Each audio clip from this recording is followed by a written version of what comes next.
안녕하세요. 감염병 3조 Pharmacist Assemble입니다. 저희는 디지스 X와 미래 약사에 대해 발표하겠습니다. 먼저 디지스 X란 세계보건기구 WHO가 앞으로 발생할 수 있는 미지의 감염병을 표현하는 데에 사용한 용어입니다. 저희는 총 123명이 응답한 설문조사를 통해 약사가 코로나 사태에서 어떤 역할을 했다고 생각하시나요? 라는 질문에 굉장히 다양한 답변을 얻었습니다.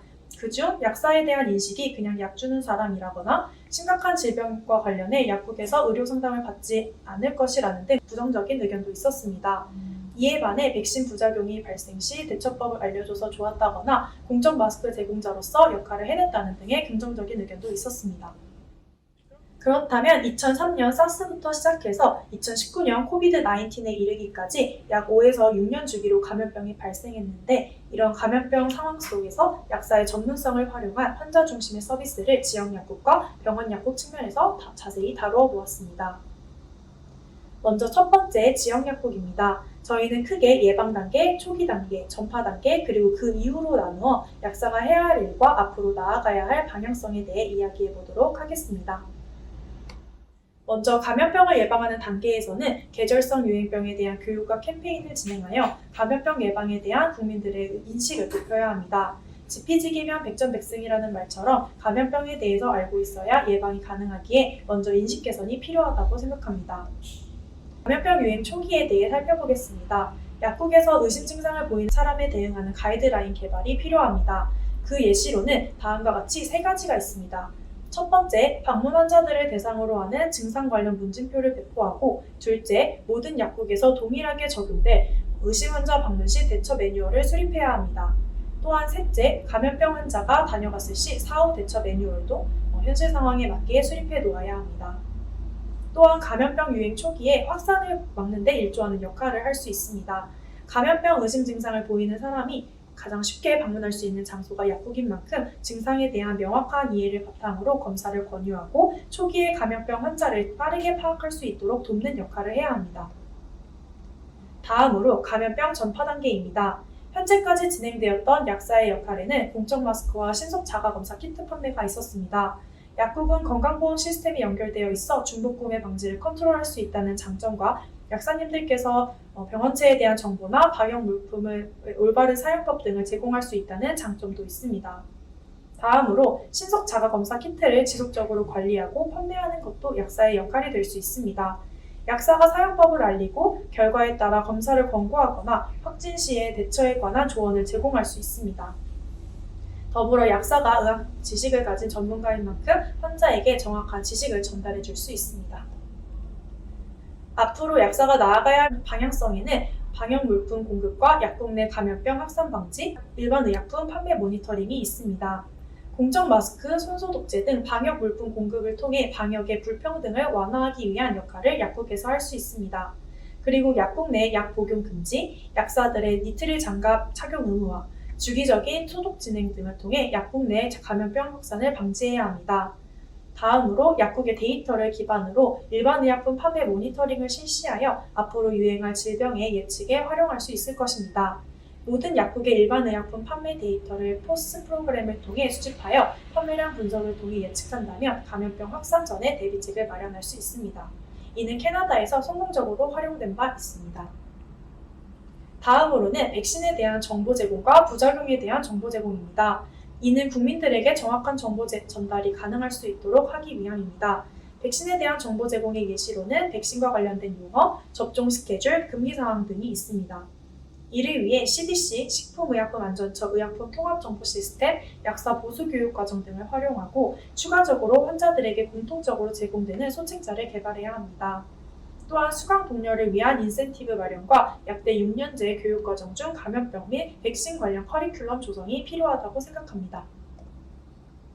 이렇게 마련된 약사님들의 백신에 대한 지식을 바탕으로 백신 자체에 대한 정보도 제공하며 뿐만 아니라 백신 접종 후 약국을 찾으시는 분들에게 추가적인 정보 제공도 필요합니다.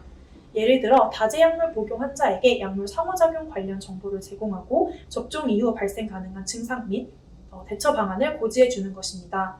이를 좀 더 효율적으로 운영하기 위해서 백신 관련 상담 전문 약국을 지정하는 것도 하나의 방법이 될 수 있습니다. 다음으로 백신 이상 사례 모니터링 및 보고 시스템을 구축하는 역할입니다. 현재 지역 약국을 찾은 환자의 이상 사례에 대한 보고가 대한약사회 지역약국 의약품 안전센터를 통해 수집되고 식약처 및 의약품안전관리원과 협업하여 이상 사례 모니터링을 진행 중입니다. 앞으로도 백신 접종으로 발생하는 여러 이상 사례를 지역약국에서 수집하여 빠른 보고 및 안전관리에 기여하기를 기대합니다.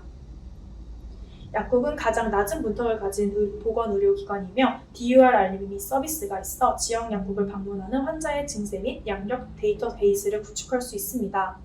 응급 상황에 대처하기 위한 기본 지식을 숙지해야 하며 이상 사례 발생 시 약사가 전문기관에 인계하는 시스템을 마련해야 합니다. 감염병 전파 단계에서 미래의 약사가 나아가야 할 방향은 바로 상담이라고 생각합니다. 자살률 1위를 차지하고 있는 우리나라에서 코로나 블루와 같은 팬데믹 상황까지 겹쳐지면서 더욱 증가되는 우울증과 관련하여 자살 예방 사업이 더욱 중요해지고 있습니다. 현재 지역 약국에서는 환자 중 우울, 불안 등 정신건강 어려움을 호소하는 분들을 초기에 발견해 정신보건기관으로 연계하고 세이프 약국에서는 자살 시도 가능성이 있는 위험금을 발견할 경우 정신건강복지센터와 연계해 상담, 지원 등 서비스를 받을 수 있도록 돕는 생명지킴이 역할을 수행하고 있습니다. 진정한 지역 헬스케어로 나아가기 위해서는 지역사회에서 의사와 약사가 한 팀이라는 생각으로 지역 주민들의 정신건강 회복에 도움을 주는 것에 의미를 두어야 합니다.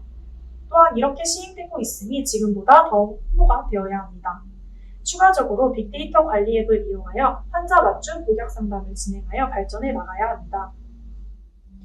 마지막으로 감염병 그 이후에 대해 살펴보겠습니다. 다가올 디지즈 X에 대비하는 약사는 유아 및 청소년기부터 감염병에 대한 정확한 지식을 가질 수 있도록 유치원, 초중고등학교에서 특강을 진행하면 좋을 것 같습니다.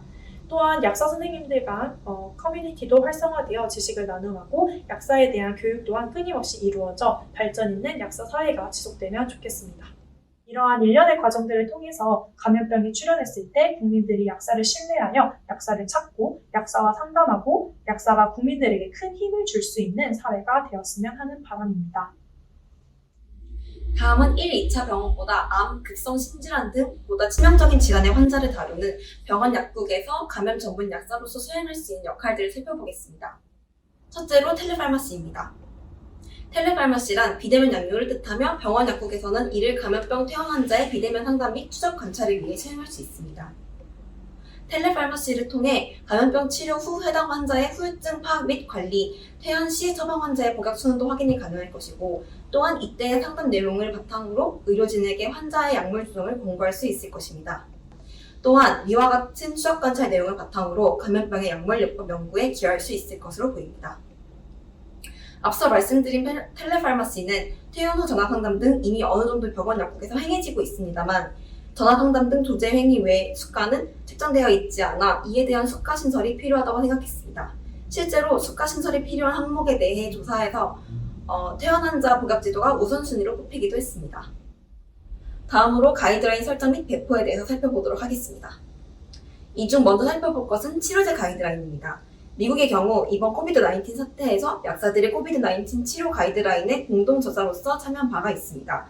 이처럼 우리나라 약사들 또한 추후 발병할 디지즈 X의 상황에서 치료제와 기존 약물과의 상호작용을 담은 치료제 가이드라인 제작에 참여한다면 약사로서의 전문성을 보다 발휘할 수 있을 것입니다. 또한 이렇게 제작된 치료 가이드라인을 의료진에게 제공하고 최신 가이드라인이 임상에서도 적용될 수 있도록 할 수 있을 것입니다. 이때 단순히 제작 및 배포에 그치지 않고 팀 의료에 참여하여 현장에서 바로 약물 투여에 개입할 수 있는 능동적인 역할을 수행할 수 있을 것입니다. 다음으로는 감염 예방 가이드라인에 대해서 살펴보겠습니다.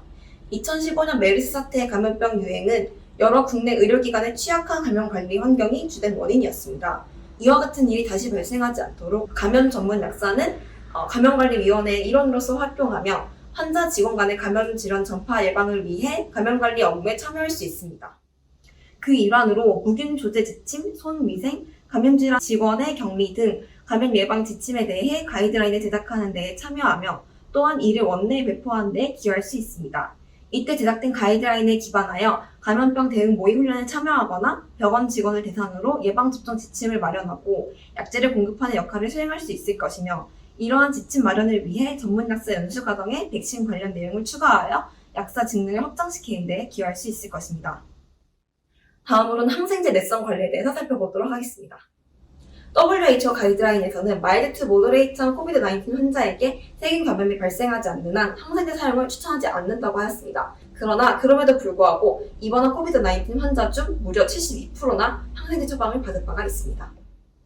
이와 같은 항생제 내성 문제를 해결하기 위해 등장한 항생제 스튜어드십이라는 것이 있는데요. 항생제 스튜어드십이란 항생제 적정 사용을 목적으로 하는 통합적 전략 및 중재들을 모두 일컫는 말이며, 항생제 스튜어드십 프로그램은 항생제 스튜어드십 달성을 목적으로 항생제 처방과 관련된 다양한 전략, 감시, 교육 등이 포함된 프로그램을 말합니다. 여기서 사용된 전략으로는 항생제 사용 전 허가제도, 전향적 감사 및 피드백, 처방 가능한 약품의 제한 및 단계적 축소, 그리고 관련 가이드라인 활용 등이 있습니다. 그러나 국내에서는 이와 같은 항생제 스튜어드십 프로그램이 잘 반영되고 있지 않은 실정입니다. 앞서 말씀드린 문제를 해결하기 위해서는 스튜어드십 프로그램을 병원마다 운영할 수 있도록 국가적인 차원에서 지원금을 제공하고 위사항의 법제화를 추진할 수 있을 것입니다. 이를 통해 감염팀 의료의 감염 전문 약사가 팀원으로 참여하여 디지즈 X의 발생 시 항생제 및 다른 약물의 오남용이 발생하지 않도록 감시 및 중재하는 역할을 수행할 수 있을 것이며, 궁극적으로 이렇게 정립된 스튜어드십 프로그램이 지역사회의 병 의원으로 전파될 수 있도록 하여 보다 확대된 항생제 내성 관리가 가능할 것입니다. 또한 보다 효율적인 항생제 내성 관리를 위해 병원별 감염 전문 약사들이 주기적으로 모여 항생제 사용의 현 스테이터스를 공유하는 회의를 진행할 수 있을 것입니다. 회의에서는 각 병원별 항생제 처방 기록, 내성균 발생 빈도 등 데이터 및 최신 가이드라인 공유하고 항생제 처방의 근거에 대한 토론이 이루어질 수 있으며, 회의 이후에는 의무적인 회의 결과의 보고를 통해 해당 정보가 공유될 수 있도록 합니다. 또한 이 결과를 속한 병원의 의료진과의 공유를 통해 의료진의 항생제 내성에 대한 경각심을 주고 현장에서 잘 수행될 수 있도록 할 수 있을 것입니다. 마지막으로 저희 팀이 생각한 약사로서 가져야 할 윤리관에 대해서 발표하도록 하겠습니다. 약사란 환자의 건강을 위해 올바른 생각을 하고 최선의 선택지를 제공해주는 직업입니다. 이를 위해서는 3가지가 필요한데요. 첫 번째로 지식입니다. 환자에게 정확한 정보를 전달하기 위해서는 지식이 필수적으로 필요하며, 훗날 디지즈 X가 당도했을 때 이러한 실력을 쌓은 약사가 국민에게 도움을 준다면 약사로서의 위신 또한 높일 수 있을 것입니다. 다음으로 커뮤니케이션입니다. 환자와의 신뢰관계, 즉 라포를 형성하여 환자로서 하여금 보다 약사의 조언을 잘 이행할 수 있도록 하는 것 또한 중요하다고 생각합니다. 마지막으로 협력입니다. 뭉쳐야 산다는 말이 있습니다. 지금 이 발표를 듣고 있는 여러분들처럼 다수의 약사분들과 미래의 약사가 될 약대생들이 보건의료 시스템에 꾸준히 관심을 갖고 개선하고자 하는 행동력을 가지게 된다면 이를 성사시키는 데 크게 기여할 수 있을 것입니다. 이상으로 저희 발표 마치도록 하겠습니다. 감사합니다.